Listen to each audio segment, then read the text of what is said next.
So, first, I would say you need to be really clear about what your own values are and then be able to clearly identify the values of any company you are considering working with. And if those aren't clearly articulated by any company you're interviewing with or even looking at, just ask. But really make sure you're clear on them. Secondly, I think motivations are really, really important. I think you really need to drill down in your motivations so that you can make better career choices, be it a career in tech or any other industry. And so, for example, if someone were to ask me, what are your motivations in looking for a new role? And my answer was, I just don't like my current job. That really doesn't say anything about my motivations. And so I think I would say you need to have a good think about your motivations, be it, are you moving for ambition? Are you moving for a change of pace? Are you moving because you currently have no ability to work remotely and that's something that's really important to you? So I think getting those clear will be really, really helpful.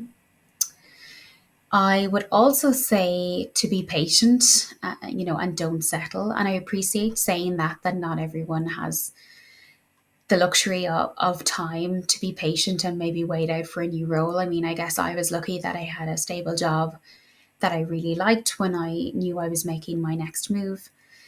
And what I mean by that is, on day one when I started looking, like I didn't find the general counsel role of Flipdish the very next day. I went through a process of talking to lots of companies, which did really help me narrow down my shopping list, I guess, of what I was looking for in my next role. But I feel like if you rush into something, it's kind of like going, sale agreed on an apartment that you're like 80% about or you're lukewarm, maybe just because you feel this like internal or external pressure to get on the property ladder.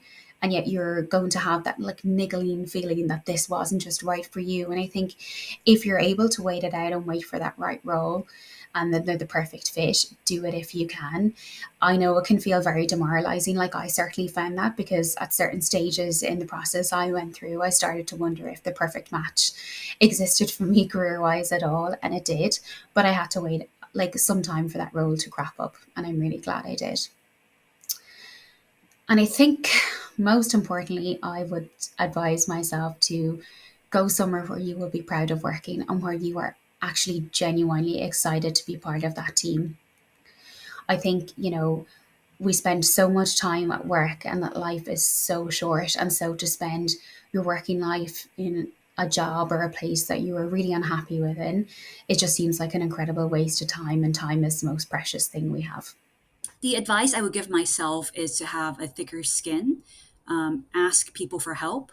More often than not, people are, actually willing to provide help and they're flattered that you asked. Be more willing to try for things that you might not get and be okay with that failure. I think it's all about seeing failures as a way to learn and grow and not as kind of a grade on who I am as a person. So a lot of it is that growth mindset to know that you can grow over time. And I think that's something that you kind of, get after you've, worked for many years and see yourself grow over time. So that's something I wish I told myself is like, yeah, just apply for that job that you might not qualify for, ask for more, because the worst you can get is a no. But, the people that try more, they probably get failures more, but at the same time, they also get wins more. So I would do that. Grow a thicker skin. So I always give the same advice when asked this question, which is to optimize for today and not for tomorrow. And I say this because I distinctly recall when I was starting out that I knew plenty of people who were picking careers because they thought that when they had kids, those careers would provide them with like ample flexibility. And looking back, like many of those kids, those people might not have had kids ever, or they might have had kids when they were in their late 30s, early 40s. And, they would have had potential to have several mini careers before they even needed to figure out what sort of flexibility they needed in their lives. And I also often see it when people talk about their next jobs. People fixate on like the title or the pay and not on whether the work will be intellectually stimulating or rewarding. And so my advice is to just seek out jobs that are intellectually stimulating and where you have colleagues and mentors who are smarter than you and who will challenge you. And when you stop feeling challenged or you stop feeling stimulated, don't cruise. Like change jobs. Like life is short, your careers are short. You want to you want to make sure that you're loving what you do. And I think that if you optimize for things that are fulfilling and for things that are stimulating and things like get you to ooze passion for something, like that's the way to find happiness at work. And I think that's the way to find a fulfilling career. I have three pieces of advice that I would give to myself just starting out. The first one is be positive. Be the person that people want to interact with on a regular basis because you make their day more enjoyable and more pleasant.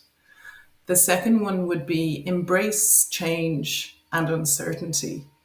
See it as a positive. You don't know what the final outcome is going to be, but you can influence it with good decision making by surrounding yourself with people that you respect and that you can learn from, by working hard and, more importantly, working smart, and by really just trusting your instincts as well. And then the third piece of advice that I would give is it can be you. Don't look to others to be the leaders of tomorrow. It can be you.